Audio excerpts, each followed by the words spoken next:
3. I hope that week 2 in the standards assignment wasn't too confusing. The focus for week 3 is learning beyond the book. So social studies gives us a very unique opportunity to bring in a lot of other resources and experiences to learn about communities and about the world. All right, so just a reminder on the grades.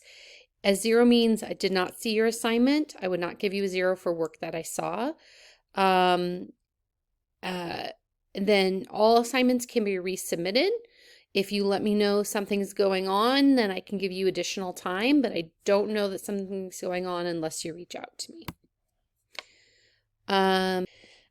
So the second assignment after watching this video is the chapter 5 and 6 comparison. There's no reading discussion group this week or discussion board post. It's just this Google Doc. So let me show you where you get that and what it looks like. So here we are in week 3. And when you click on this Google Doc, it's going to prompt you to make a copy.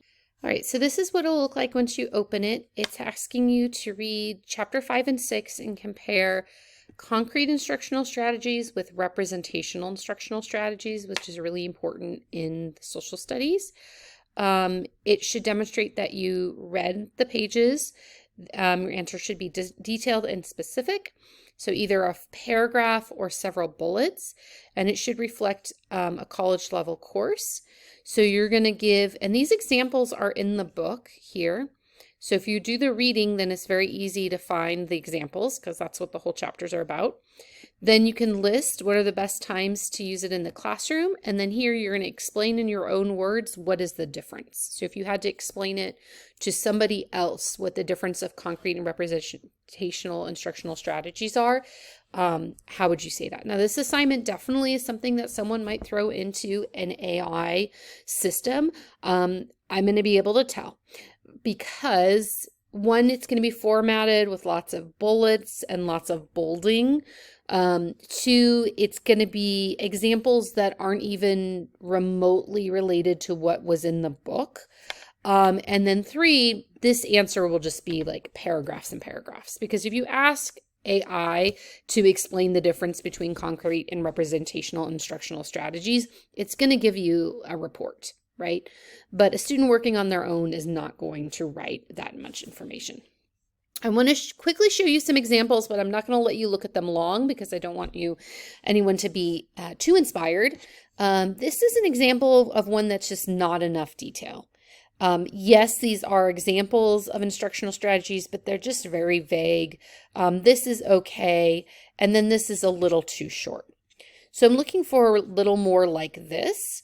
So you can see here that they did read the book. And that again, it just demonstrates that they did read the book, they understand the difference, but it's not so much that it makes me think that it's AI. The next assignment is looking at some different materials and then posting onto what's called a Padlet. Padlet is a free program that is really great for teachers. It's been around a long time. And still when I go to conferences, people are like, have you heard of a Padlet? It's just a really great resource and they continue to add a lot of materials. And so we're going to use it a couple of times. It's sort of similar to a discussion board in that everyone's posting. The difference is you can add videos, you can add pictures, you can add links, you can record a video of yourself. So I would encourage you to create a free account. If you don't create a free account, please remember to put your name because otherwise. So you can find that Padlet here. What you're going to do is click on Learning Beyond the Book, and these are the resources I want you to look at. And I just realized there's a typo there. And so after you've looked at the resources, then you'll go to the Padlet. And when you're here, again, I would suggest that you just create a free account. I think it'll make this assignment, and we're going to do this 3 times in this class, but also I think it's just something that you could use in future lesson plans and things that you're making. I only have a free account. I never pay. They only allow you, I think, to have 5 or 6 free boards. That's what these are called. And I just delete them or archive them when I'm not using them. So you just click on plus and you start typing blah, blah, blah, blah, blah, blah, blah, blah, blah. And this is where you could add a picture or of yourself. You could add an image from the internet or something from YouTube or something you've downloaded. I don't know if you can see the pop-up in the screen recording, but there's a bunch of different things that you can add, okay, to your answer. If you're not going to create the next assignment is the annual pacing schedule, and this is an assignment that all students in Education 385 do. We're going to go big picture to focused in this class. So we're going to start with an annual pacing schedule, thinking of the whole year of social studies. And then we're going to do a unit. And then we're going to do a series of lessons until at the end of the semester you do a full lesson plan. So right now we're just really big picture. Imagine that you joined a team and you're meeting with that team and you're going to all plan what you're going to teach the whole year. You have the standards, which you learned about last year. And so then you're going to plan out. So you're going to pick a grade level and then pick the standards for that grade level in social studies. And then you're going to plan out how would you do that over the course of the year? What would you do in September? What would you do in October? What would you do in November? And I did give you some examples. So really all right, here's the annual pacing schedule assignment. The directions are all here. And then if you click on the examples, this first example is a Google Doc using a table. And the second example is a Google slide deck. Whichever makes sense to your brain, quite honestly. I've also seen students do them in a Google Sheet, which I thought was great. I love a good Google Sheet. So any way that you present the information is good. You'll see that it says like each month should include either children's literature, picture book, or informational book.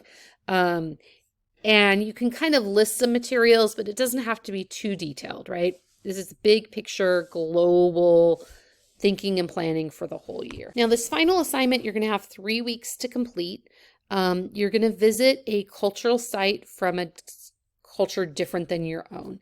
Some common ones include a different church, a festival, a grocery store that's different than a grocery store you go to, maybe an Asian market or a Hispanic market, or a restaurant that is a culture that you've never been to.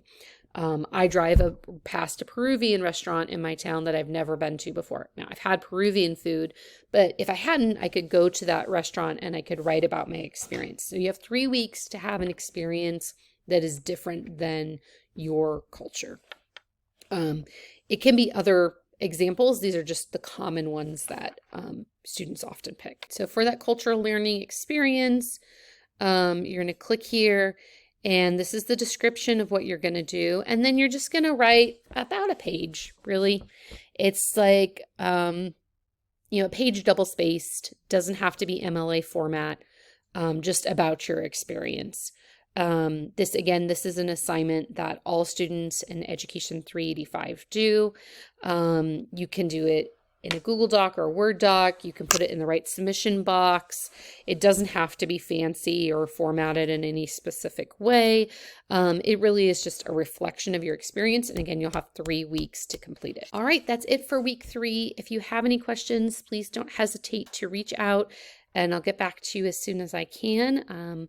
I hope you enjoy this week. I find it to be an interesting week as far as content and the assignments that we do. So, all right, wishing you all the best. Bye.